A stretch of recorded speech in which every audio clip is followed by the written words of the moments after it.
Hello and welcome, ladies and gentlemen, to the news from SABA Satellite Channel from Arabic. Here are tonight's top stories. Presidential Leadership Council rejects Iranian flight to Sana'a, words of action over sovereignty. PLC member Al-Alimi discusses developments in Yemen with Arab ambassadors in London.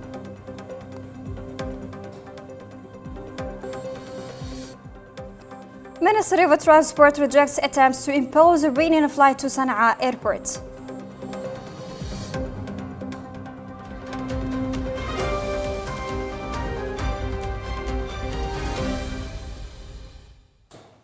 Welcome back. The Presidential Leadership Council, chaired by President Dr. Rashad Al-Alimi and attended by all council members, held an emergency meeting to discuss recent national and regional developments. With Prime Minister Dr. Shah Zindani in attendance, the council reviewed Iran's request submitted through the Saudi-led coalition to operate a Mahan air flight from Tehran to Sana'a to return Houthi members who had previously departed on a July 3rd flight. The council described that earlier flight as a violation of Yemen's sovereignty and international law. The council reviewed government efforts to maintain civilian air travel through Yemeni Airways, including regular flights between Sana'a and Amman, while accusing the Houthis of obstructing those efforts by seizing 4 Yemeni aircraft in 2024 and disrupting the national carrier. The council reaffirmed that Yemen remains ready to resume commercial flights from Sana'a once guarantees are provided to protect its aircraft, crews and operations. It also proposed returning the Houthi members by a chartered Yemeni aircraft instead of relying on Iran's Mahan Air. The Presidential Leadership Council warned that the government and the armed forces would take all political, diplomatic and military measures permitted under the Constitution and international law to prevent further violation of Yemeni sovereignty.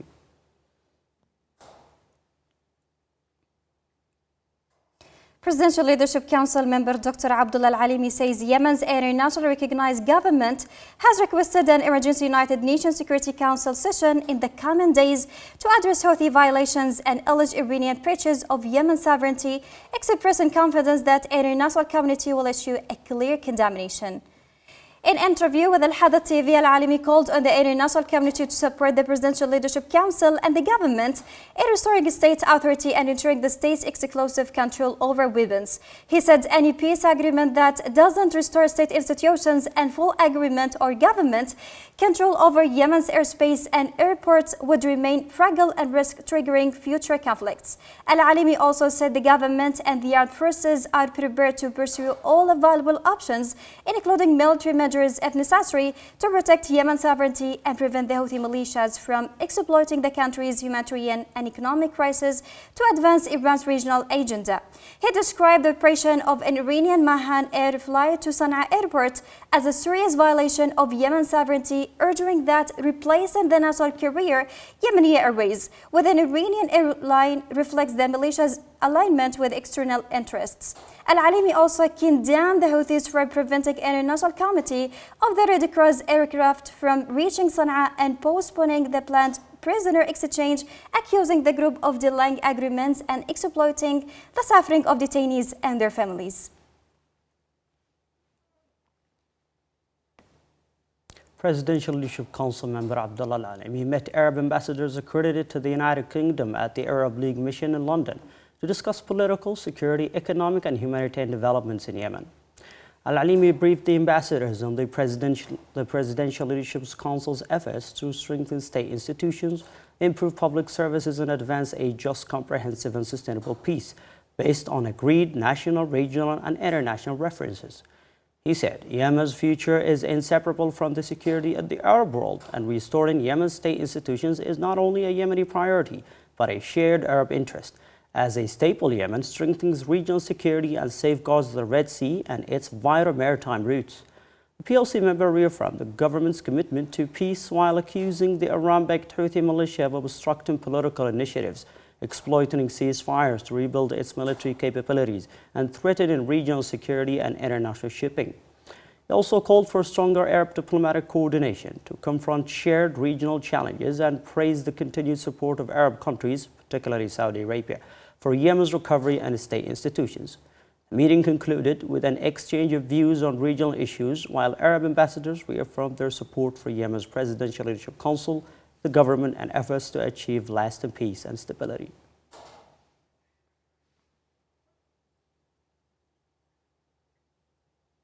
Presidential Leadership Council member Uthman Mujali said the council's recent emergency meeting focused on what it described as continued violations of Yemen's sovereignty by the Iran-backed Houthi militia.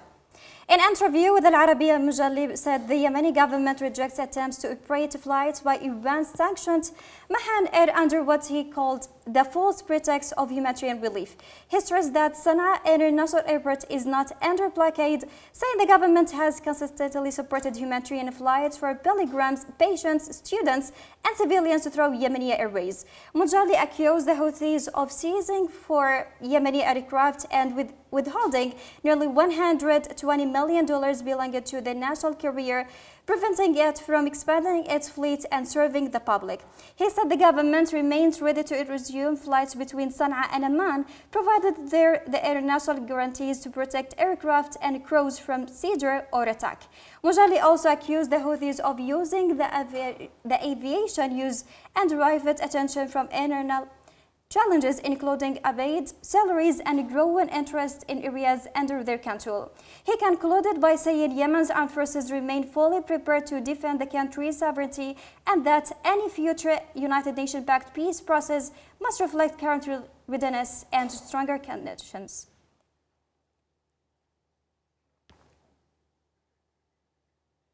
Presidential Leadership Council member Lieutenant General Mahmoud al-Subaihi met with Speaker at the House Representatives Sultan al-Barakani to review the latest political, economic, and security developments in Yemen. The two officials discussed the continued escalation by the Iran-backed Houthi militia, its impact on national security and stability, and measures to strengthen state efforts to restore security and normalize conditions. Al-Subaihi stressed the importance at the House of Representatives in supporting institutional governance, strengthening oversight and legislation, and contributing to the restoration of state institutions. He also called for greater national unity, closer coordination among state institutions, and stronger support for the armed forces and security agencies to reinforce state sovereignty, transparency, accountability, and national stability. Al-Subaihi praised Saudi Arabia's continued support for Yemen, saying it contributes to economic recovery, government reforms, the restoration of state institutions, and efforts to enhance security and stability. For his part, Speaker al-Barakani commended Al-Subaihi's efforts to strengthen national unity and support state institutions.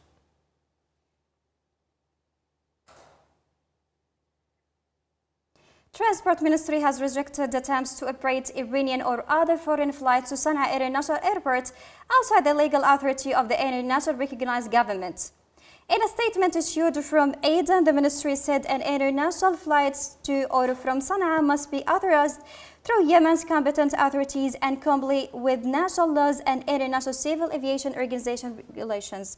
The ministry said the government backed by Saudi Arabia has continued efforts to keep Sana'a Airport open for civilian travel while accusing the Iran-backed Houthi militia of obstructing air operations and undermining the national carrier Yemeni Airways. It also accused the Houthis of freezing the airline's assist, seizing for Yemeni aircraft, and contributing to their eventual destruction at Sana'a Airport, holding the group responsible for the resulting losses and distribution to passengers.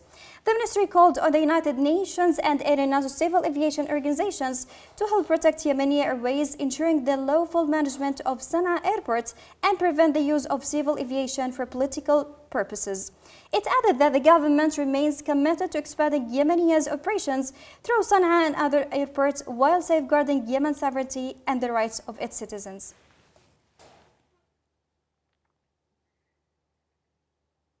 The Iran-backed Houthi terrorist militia has derailed a UN-sponsored prisoner exchange that was scheduled to take place on Saturday through the International Committee of the Red Cross. The head of the government's negotiating team on detainees and prisoner, Hadi Hage, said the team was notified by the International Committee of the Red Cross and the United Office of the UN Special Envoy that the Houthis had refused to carry out the exchange as planned, postponing it indefinitely. More details on the following report. In many Yemeni homes, the story is the same. A mother keeps her son's room exactly as he left it. A father refuses to lose hope that one day he will hear a knock at the door.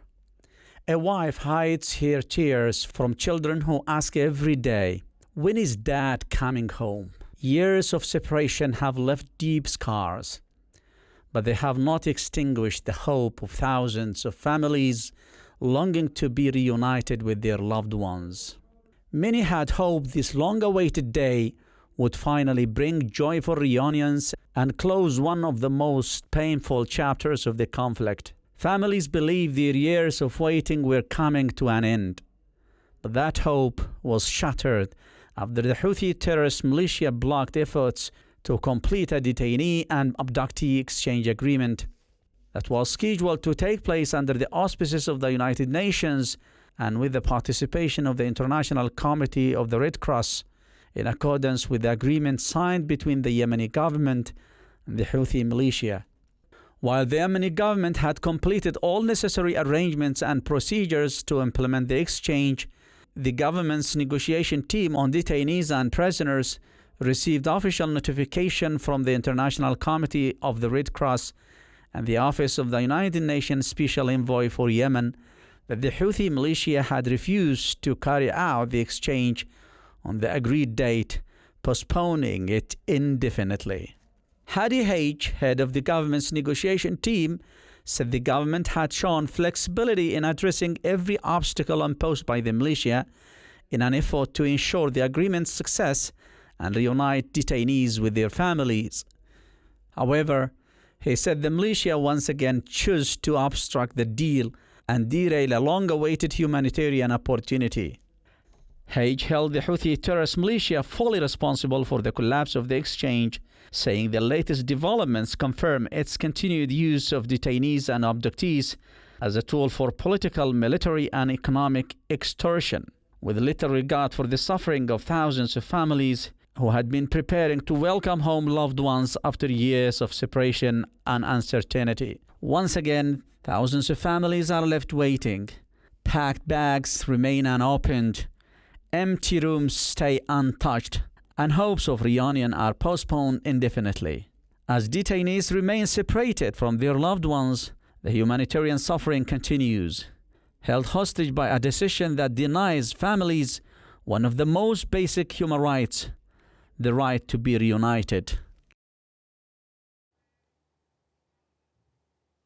The United Nations Security Council will convene an emergency session on Monday to discuss the latest developments in Yemen following a request submitted by the Yemeni government to throw its permanent mission to the United Nations with support from the United Kingdom and Bahrain.